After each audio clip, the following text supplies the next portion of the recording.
Petsay, sinabawan mga kaguro. Nagluto tayo para sa ating tanghalian. Malapit na maluto. Ang sarap-sarap niyan. Simple mga kagurong luto, pero masarap at masustansya. Pampasigla sa katawan at pampalakas mga kaguro, pampalaki. Dahil may protina mga kaguro. So ayan, lagyan natin ng magic syrup.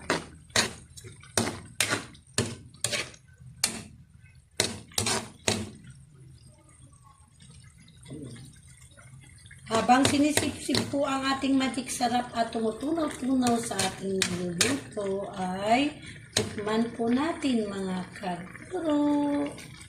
So ito po ba ay tama na po ba ang timpla?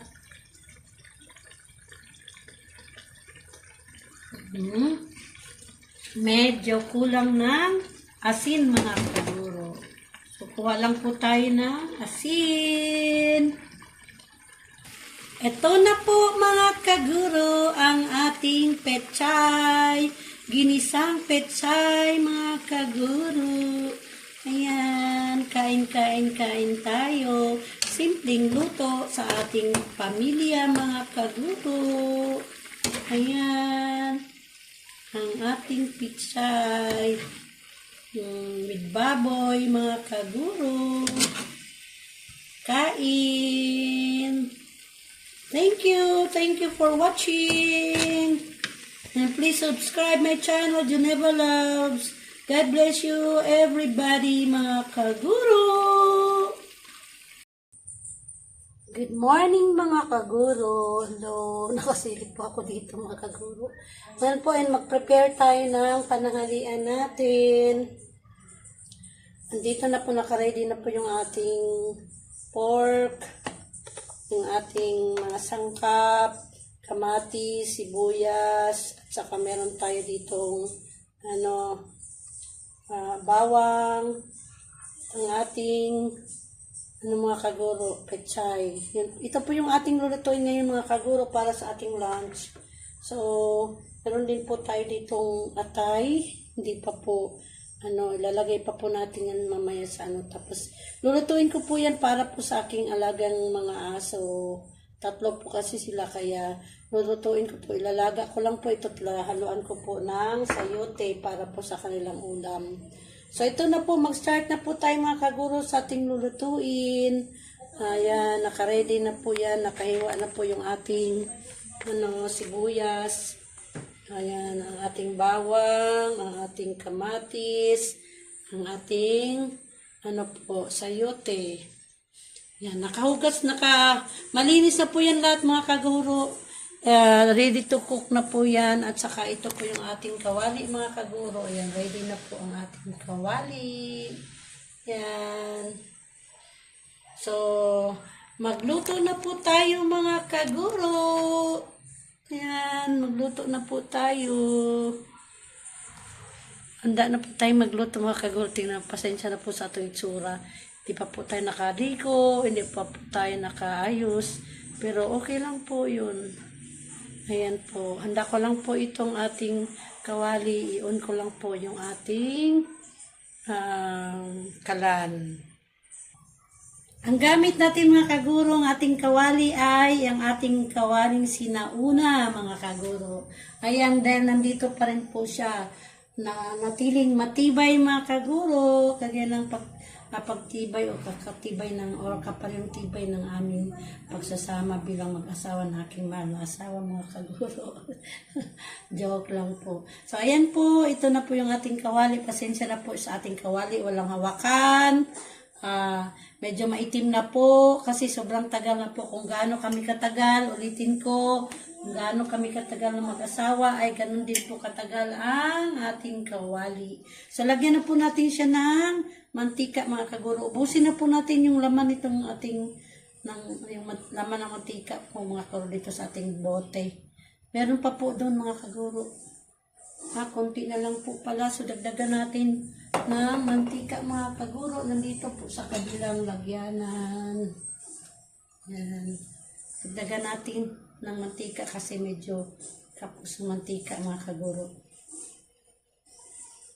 So, yan po. Tama na po yan. So, antayin lang po natin mga kaguro na uminit ang ating mantika. Saka po natin igisa ang ating bawang, sibuyas, at saka kamatis. So, bago po tayo mag-gisa mga kaguro ay shout out po sa lahat-lahat riyan ng mga nanonood ng aking vlog, ng aking mga vlog. Maraming salamat po higit sa lahat sa mga subscribers, sa mga silent viewers, sa lahat ng mga nag-subscribe. Thank you so much at sa mga nag-comment po sa aking vlog. Sa ngayon po, medyo kaunti lamang po yung mga nag-comment, pero okay lamang po. At sana po subscribe niyo po ako mga kaguro. Please subscribe my channel, Geneva Loves. Please po mga kaguro. So ito, mainit na po yung ating mantika. Natin. Luto lang po tayo mga kaguro ng simpleng ulam mga kaguro. Yung ginisang pechay. Lagyan po natin ng baboy mga kaguro. Yan na, ano na po natin ang ating bawang. Sunod na po natin ang ating sibuyas. At siyempre, sunod na rin natin kaagad ang ating kamatis, mga kaguro. Yan. Ulitin ko po, please. Please, nakikiusap ako mga kaguro. Pag madaanan niyo po ang ating vlog, please panoorin niyo po at subscribe po at i-share po pwede po mga kaguro. Please, share nyo rin po sa inyong mga kakilala. Subscribe po my channel, Geneva Loves, for Geneva Loves.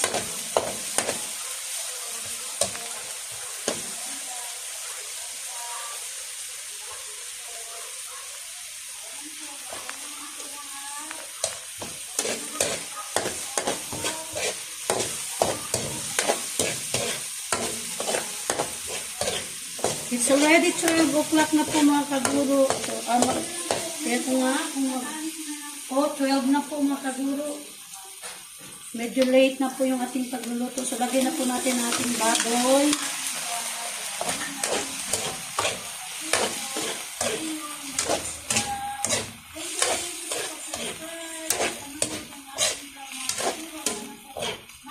Ayan po mga kaguro. Nanonood din po yung aking asawa sa aking vlog mga kaguro. Pinapanood ko yung bago kong in-upload. Pasensya na po sa iba kong vlog mga kaguro. Yung iba po ay putol kasi po minsan nalulobat ako. Wala naman po tayong ekstrang gamit po mga kaguro. So ayan po. Takpan po muna natin mga kaguro ha. Takpan po muna natin. Medyo brown po muna natin yung ating baboy. Saka po natin ito bubuksan ulit. At pagka medyo brown at medyo malambot na po ay isama na po natin sa pagisang ating pechay. At saka po sa bawan. So ayan po mga kaguro. Balik po ako mga kaguro. Ayan, kumukulit. Sorry po, nalaglag yung ating cellphone mga kaguro. Sorry po, nabaliktad yung ating cellphone, nalaglag. Buti na lang po, hindi na dito sa ating niluluto. Ayan, kasi po maliit lang po yung patungan ko po sa ating ating cellphone. Kaya naano po siya mga kaguro. Kasi siya nakuha talaga mga kaguro. Yan na po yung ating medyo kumulo na po siya mga kaguro. Pero maya po natin isama sa pag-isa ang ating hindi ko po nilagyan yan ng tubig mga kaguro. Parang katas lang po niya. Patuyuin muna natin ng kaunti para lumambot yung baboy. Saka pa po natin isama pag-isa yung ating pechay.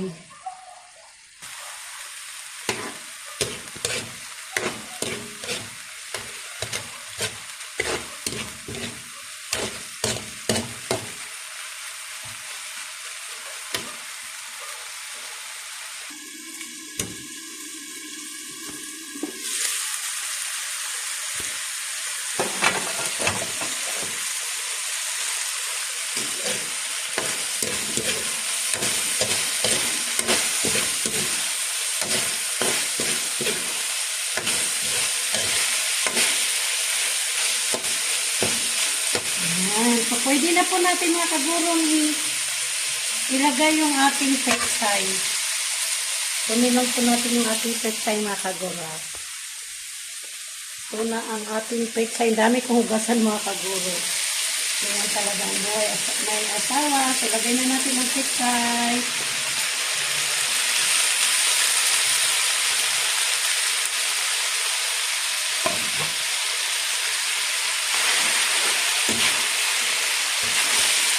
Saglit lang po natin gisahin, tapos talagyan na kaagad natin yung tubig para sa sabaw. Kunti lang po isabaw natin ito mga kaguro. Ilagyan.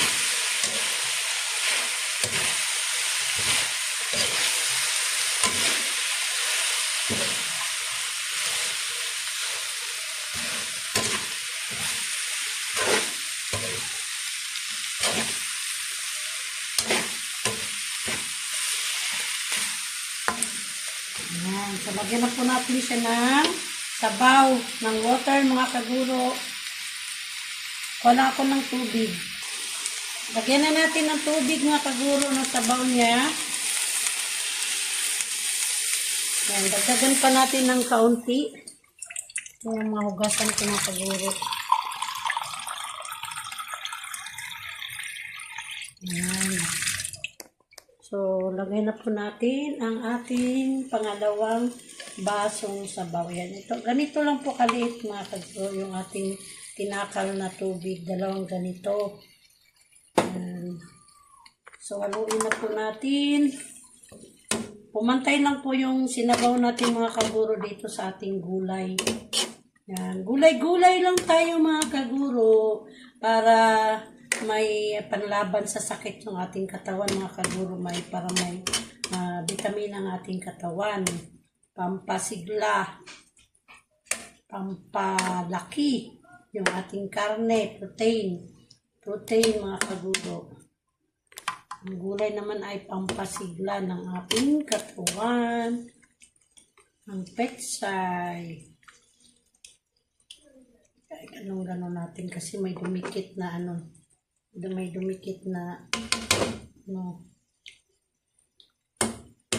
Ayan. So, pakuluin lang po natin mga kaguro yan. Dahil malamot naman na yung ating ating baboy. Pakuluin lang natin po yan siguro mga 5 minutes or more. Luto na po ito. So, takpan natin mga kaguro at balik po ako pagkakulo niyan mga kaguro. Kunin na po natin mga kaguro yung ating pork cube. At saka ito naman po yung ating magic sarap yan. Kunin na po natin. Kuha tayo dito ng isa mga kaguro.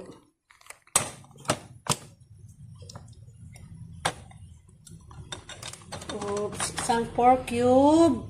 At itong ating magic sarap. Dito po yung kanyang takip mga kaguro. So ayan. So, lagay na po natin mga kaguro.